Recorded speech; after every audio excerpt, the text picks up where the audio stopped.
Hi, this is your sewing Sherpa Shauna from Needles and Knots, and I'm going to do a quick demo on how to wind a bobbin and then also do the threading of the machine one more time. So I have red on here right now, and I don't want to have red, I want to have off-white. And I don't have an off-white bobbin, so I have a bunch of empty bobbins here that I'm going to wind up. So first thing I need to do is remove this red. So to remove this red, I'll take the cap off, of course. Whoa, goodbye cap. And then I'll take this off and, oh, it's kind of tough to pull. But if I lift the presser foot, that releases the tension, you know, the tension dials that are in there, and then all of a sudden I can pull that out super easy. Now I don't have to remove the bobbin, but because I'm not going to be using it, I might as well. So I slid the case off and I'm pulling the bobbin out, and now there's no thread on the machine.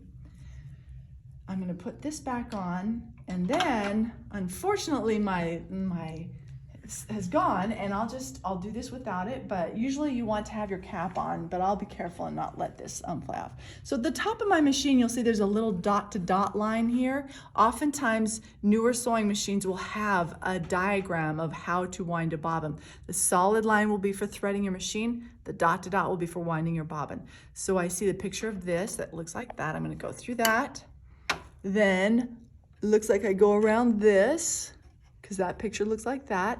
And then it looks like I actually exit that pretty quick right there.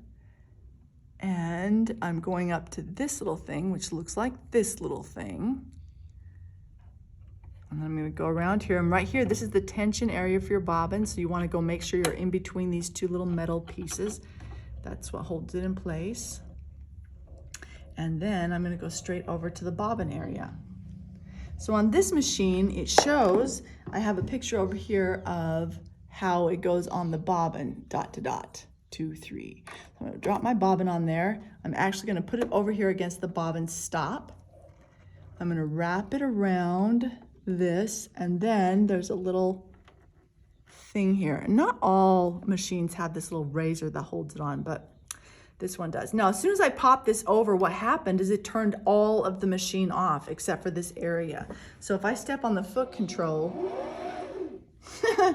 it didn't stick on the bobbin, unfortunately. I'm going to go a few more times around it. Maybe I'm going the wrong direction. Anyways, come on. This is awkward. There we go. That's not going to work either. Oh, what do you know, it did.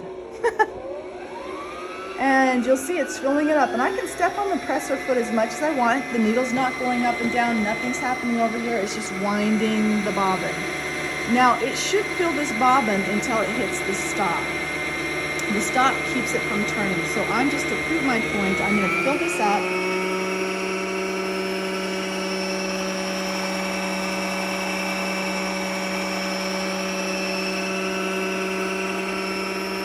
Watch that bobbin stop do its thing. If I do it right, it should actually kick it back out, but sometimes all it does is slow it down. And come on, kick it.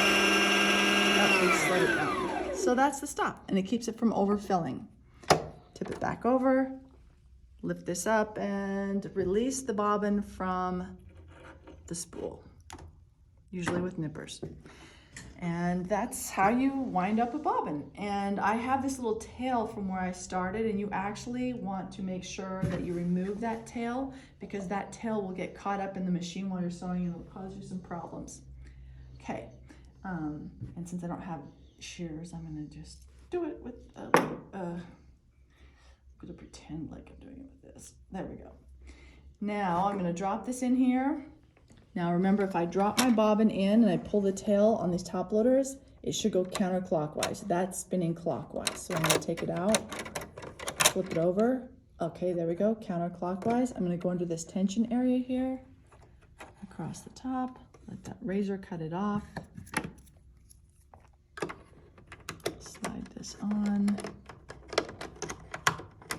and bobbin's loaded. Top, I'll take it out of this area. I'm going to follow my guides. 1, 2, 3. Thread up takes the hardest. It's hard to see it.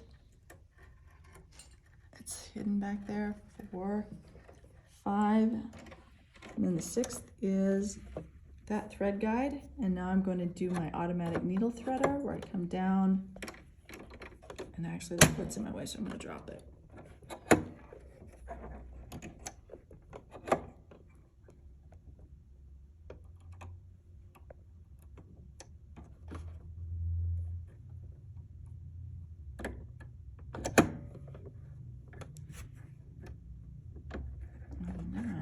Top's threaded, the bottom's threaded, press your foot up, and I am ready to sew.